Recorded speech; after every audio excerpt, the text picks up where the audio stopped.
My name is David Lee, and I come from a long line of devout Christians. My family has always held fast to our faith, residing in a small, close-knit village in the countryside of northern China. Growing up, my days were filled with stories of our ancestors' faith, sacrifices, and devotion to God. I was taught that this faith was the core of who we were. Despite the allure of modern life and its distractions, my family never wavered in its devotion, a devotion they hoped I, too, would carry forward. As the eldest son, I was expected to set an example for my younger siblings. My parents worked hard on our family farm, and I joined them from a young age, learning the values of discipline, responsibility, and humility.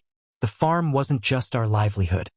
It was a sanctuary where we felt connected to the earth and to God's creation. Each morning began with prayer, asking for strength and guidance in our daily lives, and ended with gratitude for the blessings of the day. This rhythm of life was comforting, anchoring me in a sense of purpose and belonging. But as I grew older, I found myself questioning many of the beliefs I had been raised with. The outside world beckoned with promises of freedom, excitement, and independence. I became increasingly drawn to the idea of leaving my small village and exploring life beyond the confines of our farm. The allure of wealth, power, and success overshadowed the teachings of my family and faith, and I slowly drifted away from my roots. I convinced myself that I needed to carve my own path, one that didn't necessarily align with the expectations my family held for me. One fateful day, I made the decision to leave home, despite my parents' pleas and my siblings' tearful farewells. I moved to the bustling city of Beijing, where I sought to redefine my life and find success on my terms. In the beginning, everything was exhilarating. I quickly adapted to the city's pace, made new friends, and found a job that paid well. I began indulging in pleasures I had once considered sinful or indulgent, convincing myself that my newfound life was the reward of my ambition and independence. Over time, however, I noticed something troubling within myself. Despite my material success, I felt an emptiness growing inside me. The joys of my new life became fleeting, and the temporary highs no longer satisfied me. I began to feel as though I was losing my soul. My relationships were shallow, my achievements felt hollow, and my mind was constantly burdened by a strange sense of unease. In moments of solitude, I would remember my family's teachings and the quiet peace of our village, but I brushed those thoughts aside, afraid to admit I might have been wrong. Then, one day, everything changed. I was involved in a serious accident while traveling for work.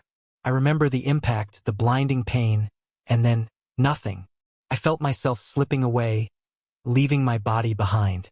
It was as though I was being pulled down, deeper and deeper into an abyss. I didn't know where I was going, but a profound sense of dread filled me. I tried to resist, but there was no escaping the pull.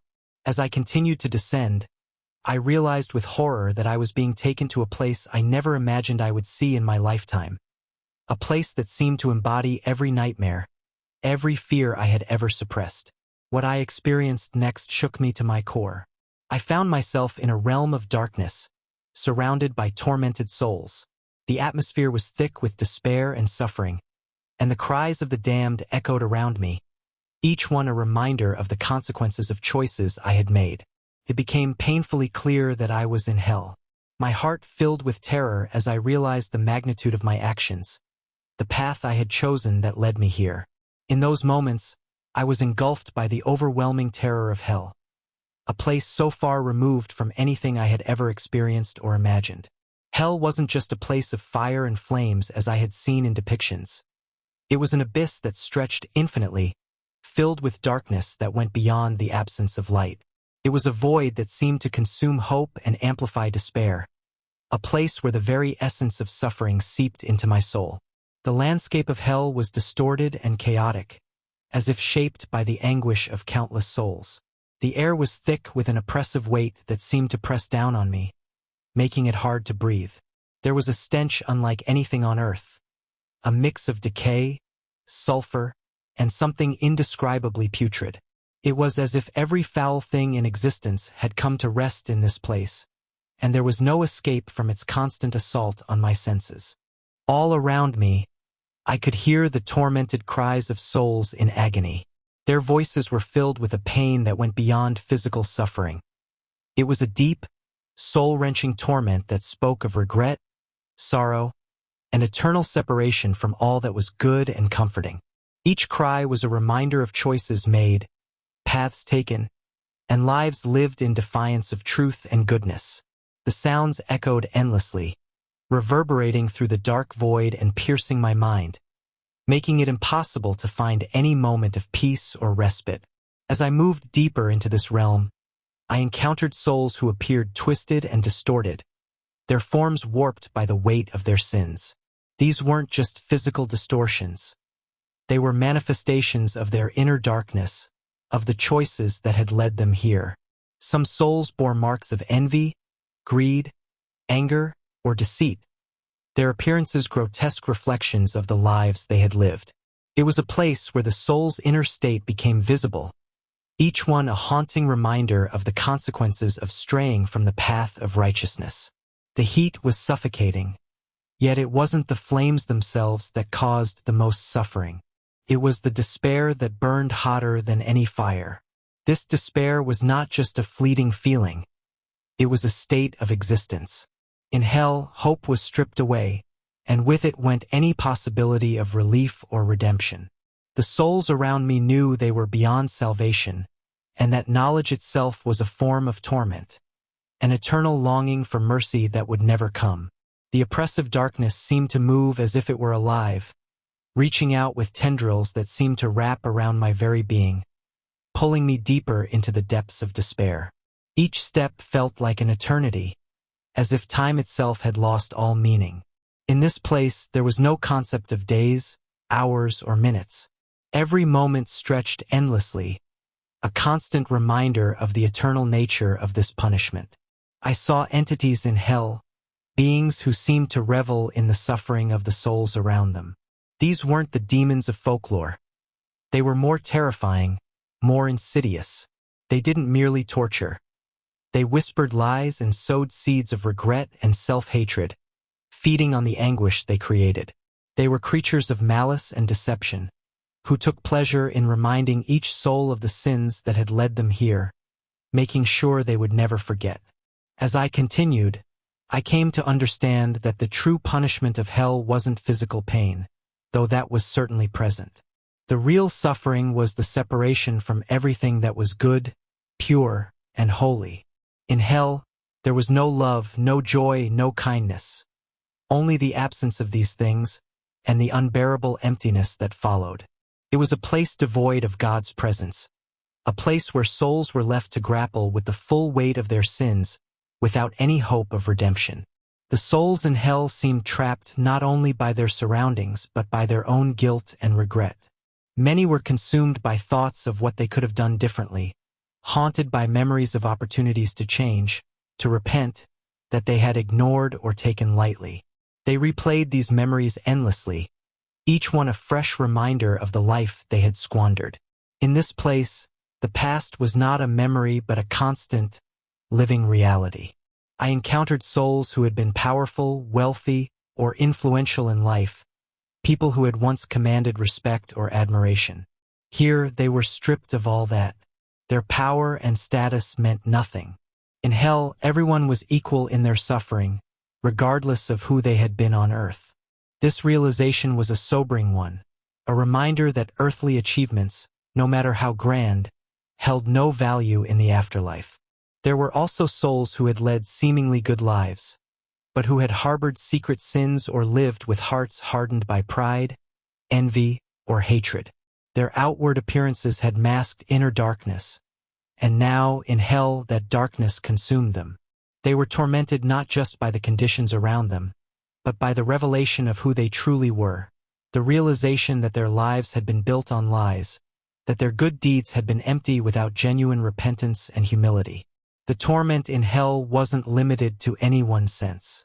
It was a full experience that went beyond the physical. The darkness seemed to seep into the mind, filling every thought with despair and hopelessness. It was a place where even memories of joy or peace became tainted, twisted into reminders of what was lost forever. It was as if the very fabric of this realm was designed to amplify suffering, to make it unescapable, inescapable, and unending. I felt a coldness in hell, a chill that wasn't from lack of warmth but from the absence of love and light. This coldness was unlike anything I had known. It was a soul-deep freeze that seemed to drain any warmth or comfort, leaving only emptiness.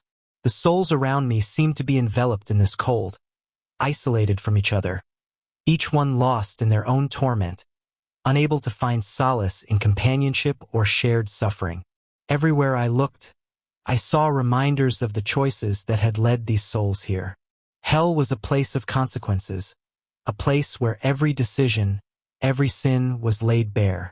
There were no excuses, no justifications, only the stark reality of the life each person had chosen to live. The weight of those choices was inescapable, a burden each soul would carry for eternity. And amidst all this suffering, there was a silence that went beyond the absence of sound.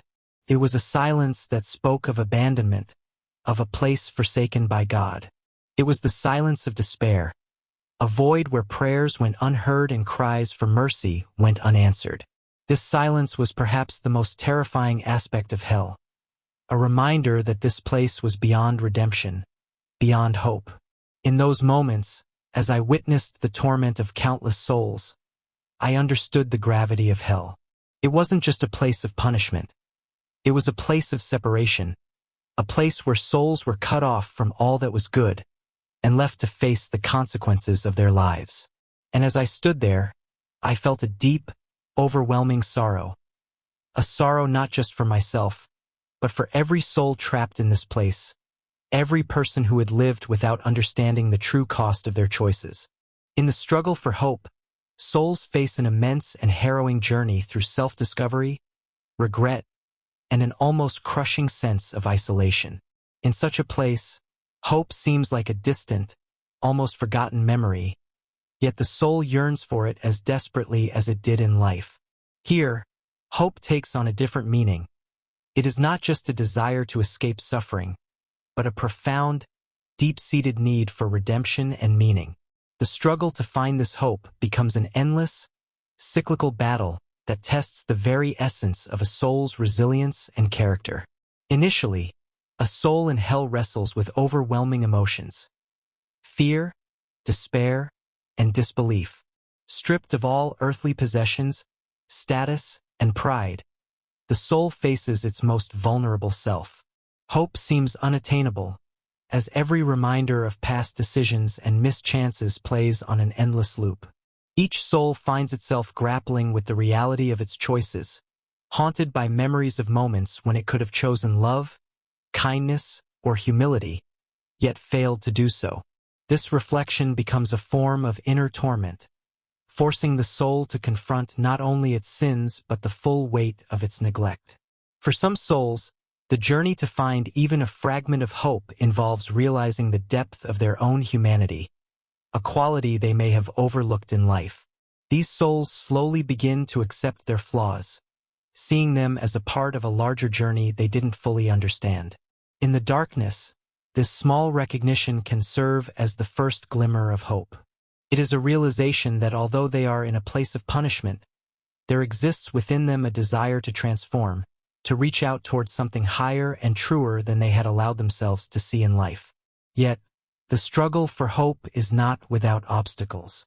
The very atmosphere of hell seems designed to thwart any chance of redemption, clouding the mind with self-doubt and endless despair. The darkness becomes more than just a physical attribute. It seeps into the soul, making it hard to believe in any possibility of forgiveness or escape.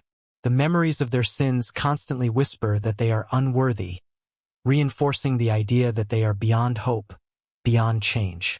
To overcome these voices requires an inner strength that many souls didn't realize they possessed. In this struggle, some souls begin to seek out others, looking for companionship in their torment.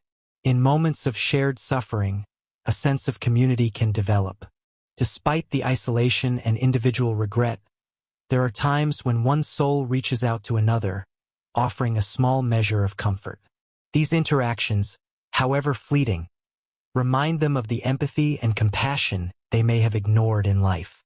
Here, the struggle for hope involves recognizing the value of human connection, even in the darkest of places. As the journey continues, a soul may experience flashes of understanding, brief moments where they comprehend the purpose of their suffering. They begin to see that their struggle is not merely punishment but a chance for growth, a painful, difficult path towards self-realization. In these moments, the soul sees hell not just as a place of eternal despair, but as a purifying fire, forcing them to face their true selves.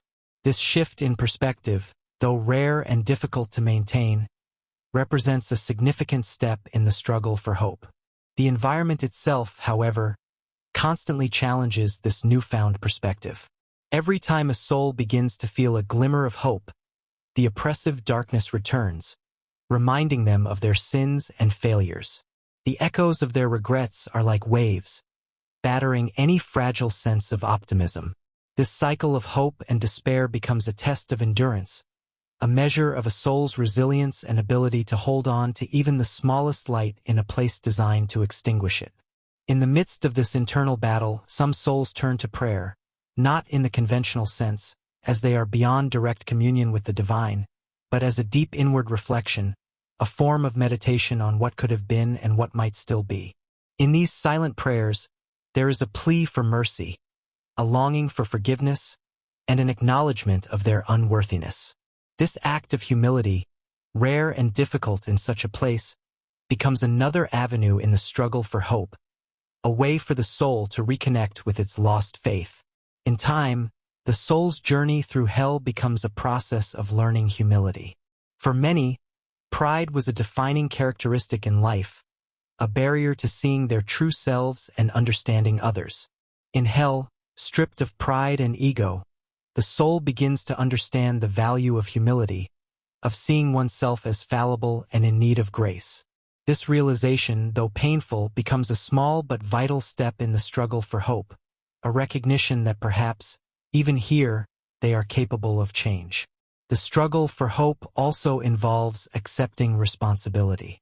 In life, many of these souls avoided accountability, blaming others or circumstances for their actions. But in hell, there is no one to blame but oneself. Each soul must come to terms with the consequences of its choices, understanding that it alone is responsible for its fate. This acceptance of personal responsibility, difficult as it is, becomes a form of liberation, a painful but necessary step toward any semblance of redemption. Throughout this journey, the soul's struggle for hope is constantly tested by forces of despair. Demons or dark entities seem to take pleasure in shattering any fragile sense of optimism, reminding the soul of its failures and the hopelessness of its situation. These entities embody the very darkness of hell, their presence a reminder that this place is not one of mercy but of judgment. Overcoming their influence requires a strength of will and a faith in something greater than oneself, a faith that many souls struggle to maintain. For some souls, the struggle for hope leads them to moments of intense self-reflection, a deep introspection that goes beyond their earthly understanding. They begin to see their lives in a broader context, understanding the impact of their actions not only on themselves but on others. This realization of interconnectedness, of the ways in which their sins affected those around them, becomes a source of profound regret. Yet, in this regret lies the potential for redemption, a sense of responsibility that goes beyond mere guilt. As the soul continues to wrestle with these realizations, there is a growing desire for forgiveness, not just from the divine but from those they wronged. This longing for reconciliation becomes a central part of the struggle for hope, a recognition that healing requires not just self-awareness, but a mending of relationships that were broken by their actions. Though they may never have this opportunity, the desire itself becomes a small act of grace, a testament to the soul's willingness to change. In these moments of reflection, some souls begin to understand that their struggle for hope is not just about escaping suffering but about becoming a better version of themselves. They see that true hope lies not in avoiding consequences but in embracing change, in becoming the person they were meant to be. This realization is both comforting and painful, as it brings them face to face with the potential they squandered in life. Yet, it also gives them a purpose, a reason to continue their journey through the darkness. For many souls, the struggle for hope ultimately leads them to a place of acceptance. They come to understand that their suffering is not arbitrary but a result of choices made. In accepting this, they find a sense of peace, a small but powerful glimmer of hope that perhaps, even in hell, they are not beyond the reach of grace. This acceptance becomes a form of inner strength, a way to find resilience in a place where hope seems impossible. Finally, the struggle for hope culminates in a deeper understanding of divine justice and mercy. Though they may never escape hell, some souls come to see their suffering as a part of a larger, incomprehensible plan, a process of purification that they are only beginning to understand. In this acceptance, they find a quiet hope, a belief that perhaps one day they will be worthy of forgiveness, even if it takes an eternity to achieve. This hope, fragile yet resilient, becomes their anchor, a reason to endure and strive for redemption, even in the depths of despair. The soul's struggle for hope in hell often evolves into a profound transformation, even within the seemingly unbreakable darkness. Each moment of self-reflection becomes a critical part of their inner journey. This struggle doesn't erase their pain or punishment, but it adds depth to their suffering, showing the possibility that even within punishment, there may be a path to understanding and self-forgiveness. The final stages of this struggle often bring the soul to a state of humbleness previously unimaginable. They begin to accept that true hope lies not in escaping hell but in embracing their own potential for inner change. For many, this realization is both freeing and deeply sorrowful. They see themselves, perhaps for the first time, as a part of a larger purpose, understanding that each soul in hell is not merely being punished but also being refined. The intensity of their despair, paradoxically, deepens their understanding of grace. Some souls reach a level of acceptance where they can begin to find peace in the smallest gestures, in memories of kindness and mercy they experienced or offered in life. These memories become sources of hope, however faint, as they serve as reminders of the goodness they once had. Through such memories, they grasp onto a thread of belief that they were, at one time, capable of love and compassion. This belief becomes a powerful force, helping them navigate their suffering and search for hope with a new perspective on what redemption might look like. At the very core of this struggle is the realization that hope is not external but an internal light they must nurture against all odds. While the darkness of hell is designed to extinguish all traces of hope, those who can retain this inner spark begin to see that redemption might be possible, even here. This inner hope doesn't come from a desire to leave hell or an expectation of forgiveness. Instead, it stems from a sincere desire to become better, to atone in whatever way possible. As this transformation continues, the soul may even reach a point where it prays, not as a means of bargaining for escape but as a final surrender. This prayer is different from anything they knew in life. It is a silent, humble plea for inner peace and understanding. Through this surrender, the soul realizes that even if it remains in hell forever, it can still strive for grace and goodness within itself. This surrender becomes the ultimate expression of faith, a belief in something greater, even in the depths of despair. The journey through hell, then, is not merely about suffering but about rediscovery, resilience, and a willingness to confront one's own deepest flaws and regrets. The struggle for hope teaches the soul that while they may be in hell, their journey isn't entirely hopeless. The enduring lesson is that hope is something that must be created and maintained, regardless of circumstances. For many souls, this realization is both humbling and empowering, marking the beginning of a new, albeit challenging, chapter in their eternal journey.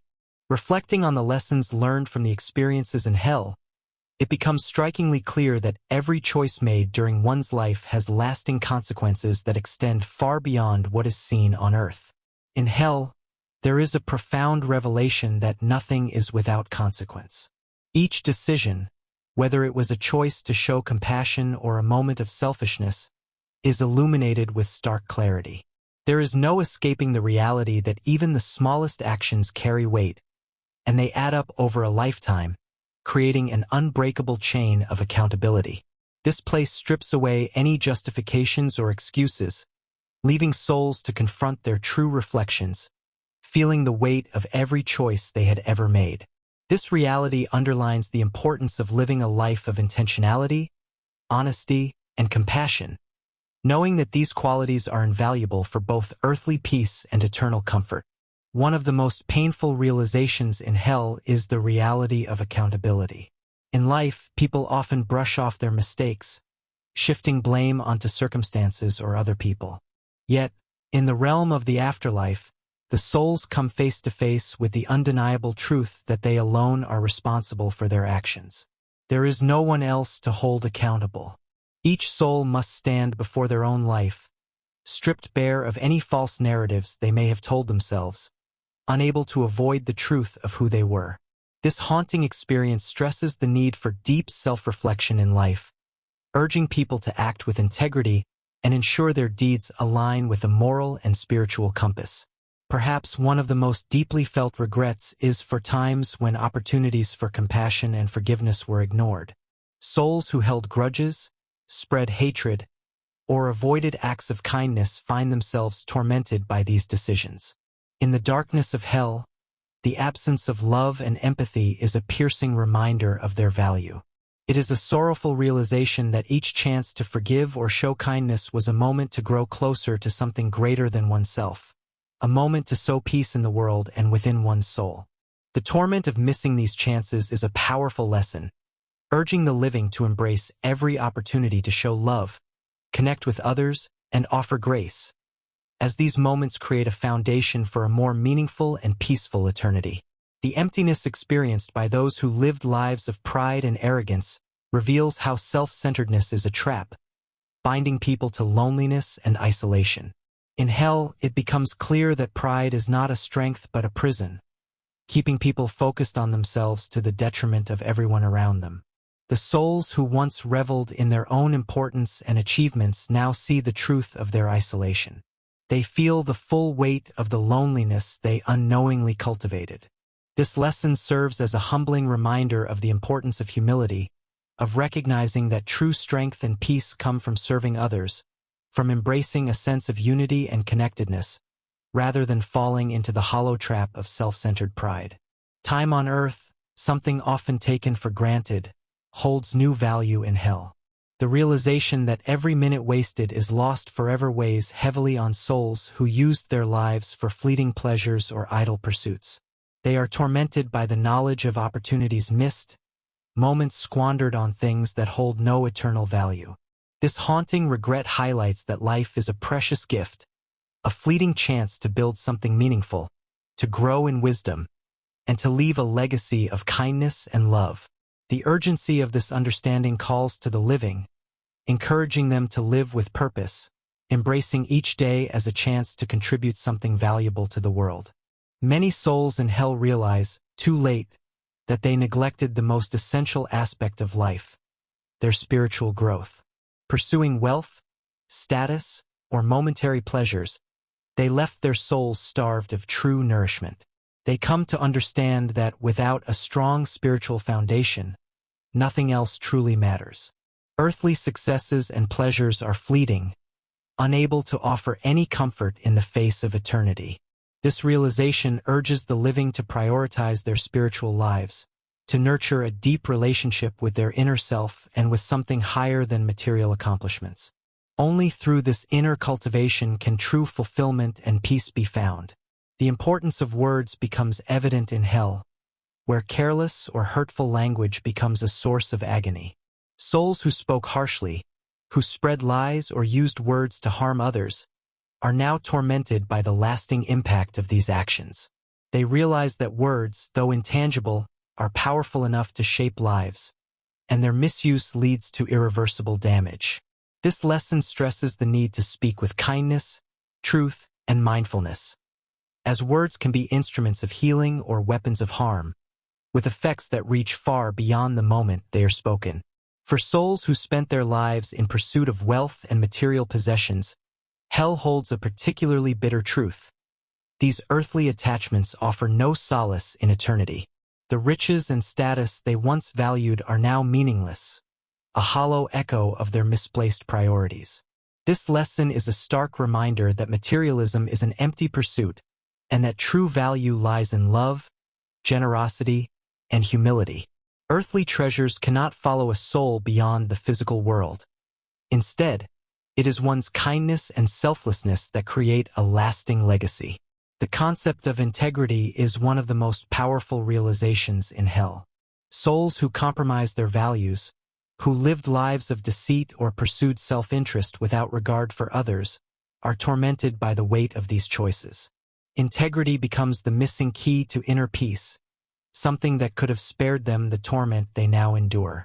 Living a life of honesty and authenticity is a path to enduring fulfillment, a foundation of peace that transcends the physical world and offers a sense of eternal stability and harmony. Above all, the souls in hell learn the ultimate importance of repentance. For many, the knowledge that they had countless opportunities to change their ways, to seek forgiveness, and to turn toward a life of love and humility becomes a source of endless regret. They understand too late that grace was always available to them, if only they had taken that step.